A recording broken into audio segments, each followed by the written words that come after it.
Bueno amigos, con mucho placer estamos recibiendo a 7 minutos de las 10 de la mañana, una vez más aquí en Arriba Gente, a la doctora Ana Visconti, que es encargada del área de salud sexual y reproductiva del Ministerio de Salud. Doctora, bienvenida, un placer tenerla esta mañana. Buenos días, encantada. Bien, y obviamente vamos a hablar a propósito de información que veníamos brindando en estos últimos días, que tenían que ver con los datos que surgieron con respecto a la cantidad de mujeres que abortaron en nuestro país durante el pasado año, el 2015. Estos datos se han conocido hace pocos días, en realidad.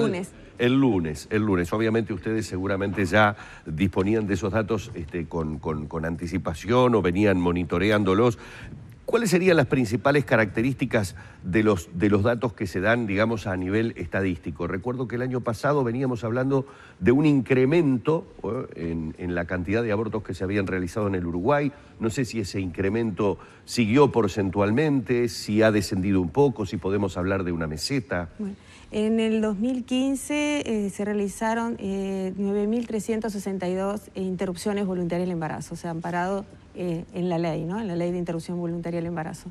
Si recordamos, la ley de interrupción voluntaria del embarazo fue de octubre del 2012, el decreto reglamentario fue en noviembre, o sea que se comenzó a implementar la ley en 2013, por eso los datos que tenemos son de enero del 2013 a diciembre del 2015. Del 2013 al 2014 se había visto un incremento aproximado cerca al 20%. Y del 2014 al 2015, en este último año, el incremento fue casi un 10%, o sea, el incremento fue menor. Igualmente, no se pueden plantear en este momento tendencias, no podemos decir si eso se va a mantener, si va a aumentar, porque para plantear tendencias necesitamos más años, mínimo 5 años o a 10 años, porque nosotros somos un país pequeño, la población es pequeña, no son muchos los casos y a veces pueden haber fluctuaciones. Entonces, tendríamos que esperar más años para ver la tendencia. Lo que sí vemos, bueno, que disminuyó en relación a este último año con el anterior. Capaz que podamos estar entrando en una meseta, que a veces es lo esperable, pero no lo podemos asegurar hasta no tener esperar algunos años para ver cómo evoluciona. ¿En qué edades, doctora? Bueno, se ve en un 17-18% en la población entre 19 y 20 años y luego el mayor porcentaje en la población de mayor de 20 años. Y en la población de adolescentes se mantuvo este año, en 2015 fue 17%, en el anterior 18%, en el anterior 17%. Se ha mantenido en estos 3 años estable. Igual el mayor porcentaje se ve en la población mayor de 20 años. ¿Están más informadas hoy las mujeres con respecto a todo lo que rodea a la decisión de la interrupción voluntaria del embarazo? Sí, yo creo que sí, y es una de las causas que pensamos que por eso tienen mayor acceso, ¿no? Claro. Y por eso vemos un aumento. Creemos que las mujeres están conociendo sus derechos, conocen la ley, están informando de que pueden acceder a su prestador, a su servicio de salud, para si desean una interrupción voluntaria del embarazo, que están confiando en los servicios.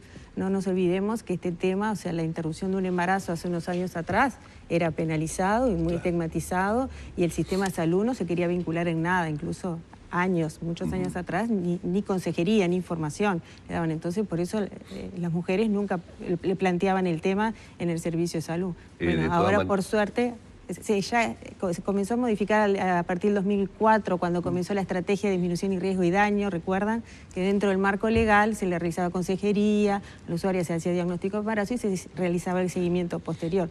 Ya ahí comenzaron a acudir al sistema de salud y ahora se consolidó, bueno, con la ley más.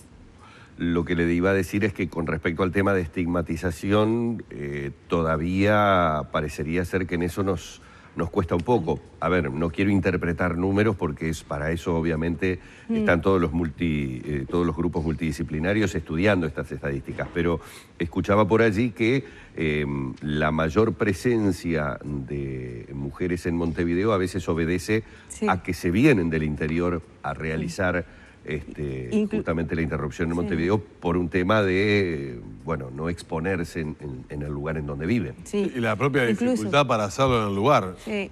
Incluso si vemos las estadísticas, en el primer año fue mayor el porcentaje, incluso de la diferencia entre Montevideo e interior. Ahora ha disminuido un poco. ¿Qué relación hay? Y ahora no me acuerdo bien el porcentaje exactamente, pero es como en un 56% en Montevideo y el resto en el interior. Y en el primer año fue como un 62% en Montevideo que en el interior. Eso, lamentablemente, nuestro país es muy de estigmatizar, no solamente esto, sino otros temas. En la salud también nos pasa con otros temas, por ejemplo, con el VIH, que también se estigmatiza mucho y hay mucha población del interior que viene a asistirse a Montevideo para no estar identificado en su región.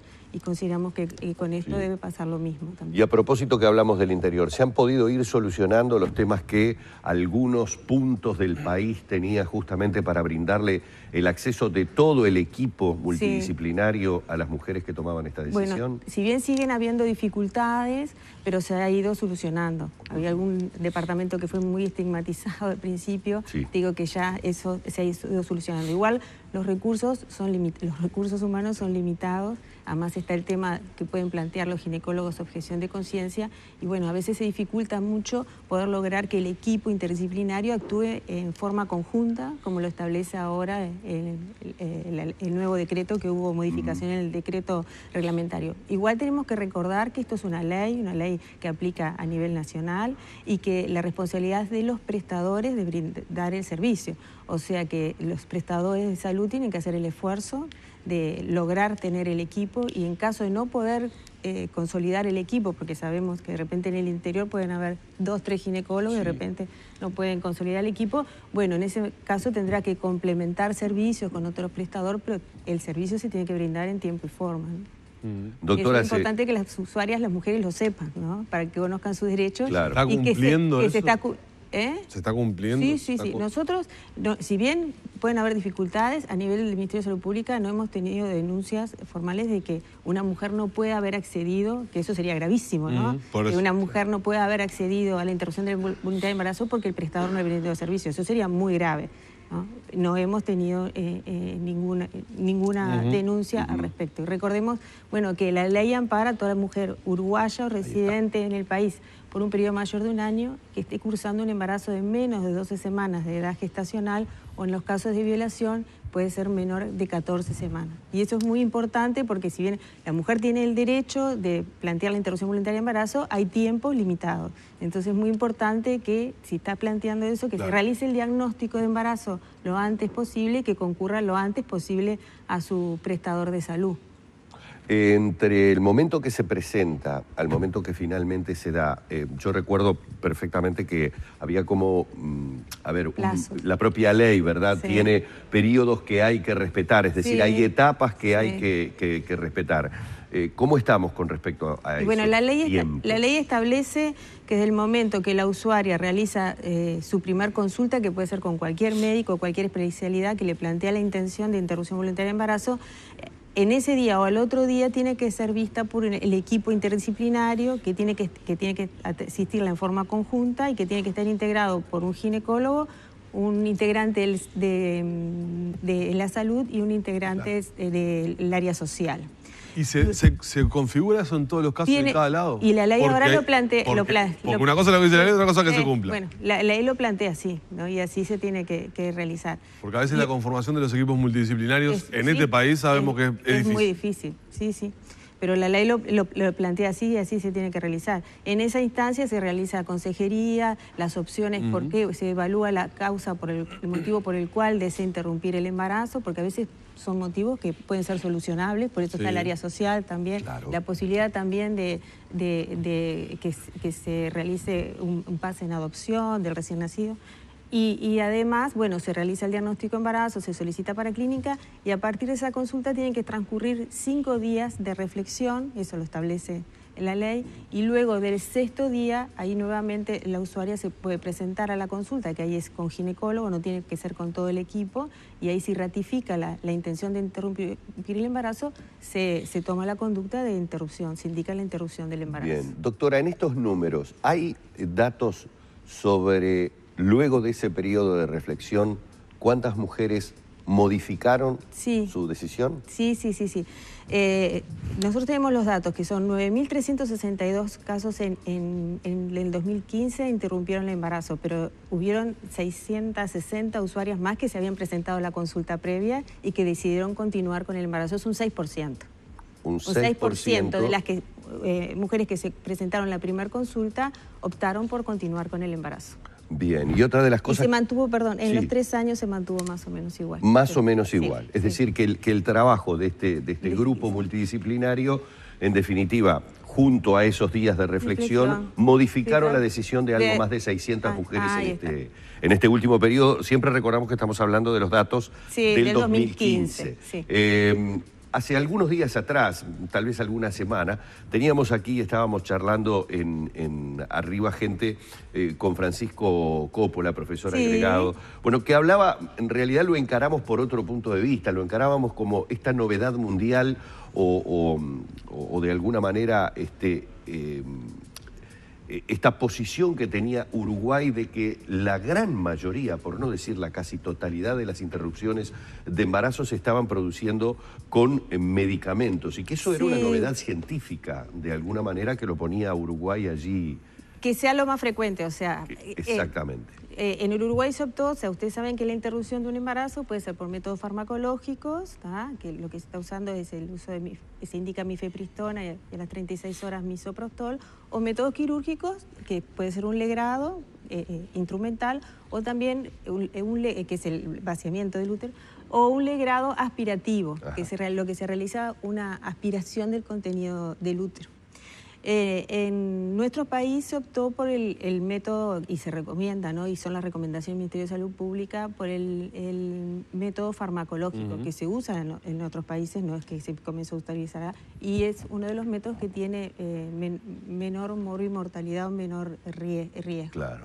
Entonces, por eso, y en el 99% las interrupciones se han realizado por métodos farmacológicos. En esa excepcionalidad del 1% es por casos donde el suministro de estos fármacos puede ser perjudicial. Claro, porque puede estar contraindicado, o a veces puede ser por solicitud de la usuaria, si bien siempre se recomienda el farmacológico, entonces, o porque a veces estén en el límite de lo que establece la ley como periodo de las 12 semanas, porque como el farmacológico se indica primero una medicación, a las 36 horas otra, si está en el límite máximo, entonces se hace el legrado. La adopción a partir del 2012-2013 de la interrupción voluntaria del embarazo a nivel del sistema sanitario del país ha cortado un poco aquel mercado negro del misoprostol en las afueras de los hospitales, que lo hemos visto hasta en informes periodísticos y todos lo sabíamos. Claro. Y es de suponer que sí, nosotros no tenemos datos, porque ahora obviamente eso está fuera de la ley y no tenemos datos. Pero bueno, están en contacto con el sistema de salud, ¿no? Pero obviamente sí, porque las mujeres están accediendo en su sistema de salud. Claro, al era esperable de que eso se terminara, ¿no? Claro, sí. Lo mismo podríamos decir con respecto al tema de las clínicas, o eso es algo que se tiene conocimiento de que todavía funciona. Porque no nos olvidemos que, y esto lo digo porque son también muchas las veces que hemos tratado el tema con quienes entienden que la ley sigue siendo una ley incompleta, sigue siendo una ley insuficiente. Recordemos que el famoso debate sobre aborto sí, aborto no en el Uruguay se dio en gran medida por la preocupación de muchísimas organizaciones sociales, legisladoras, etcétera, etcétera, que tenía que ver con la mortandad que teníamos por las malas prácticas de abortos en diferentes tipos de clínica.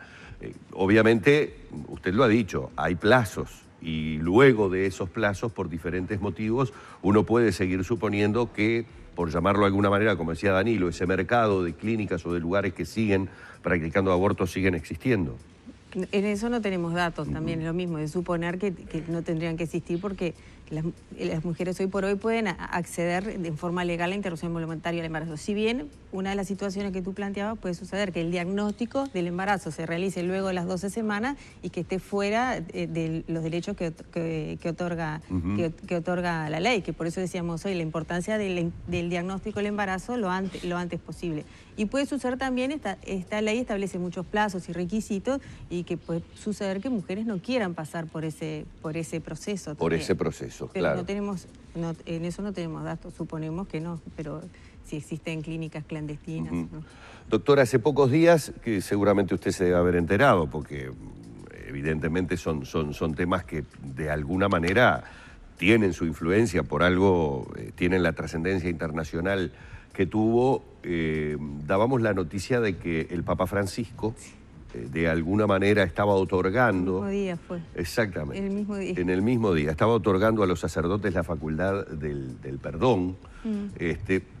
¿Puede ser un elemento que incida, piensa usted, en los números que podamos tener de aquí en más? ¿Sigue siendo un componente el religioso que de alguna manera siga estando atado a lo moral, a lo que hablábamos de la estigmatización y una serie de cosas, y que colabore para que esto sea más una cuestión sanitaria que ética, etcétera, etcétera?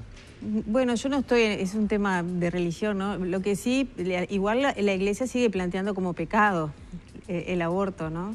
O sea, lo absuelve del pecado, pero lo sigue planteando, como pecado. Entonces, eso obviamente es para la persona que es religiosa, católica, es un alimentante porque lo sigue viendo como un pecado. Claro, lo que le decía era porque... Lo permite, pero puede ser como que de repente como una acción habilitante, ¿no? Claro, o por lo menos paliativa, porque cuando hablábamos del tema de la estigmatización y hablábamos del traslado de gente del interior hacia Montevideo, que usted decía se está dando ya en menor cuantía, tiene muchas veces que ver no tanto con la creencia religiosa de la principal involucrada, sino de la presión, exactamente, del entorno, de la sociedad, y que por allí podría ser por lo menos un elemento que colaborara a que hubiera otra mente u otra manera de encarar el tema. Puede suceder, sí. Bueno, doctora, ha sido más que un placer hablar una vez más con ustedes. La doctora Ana Visconti, que como les decimos es encargada del área de salud sexual y reproductiva del Ministerio de Salud, tratando de, profundizar un poco más sobre estos datos que conocimos algunos días atrás y que tenían que ver con el hecho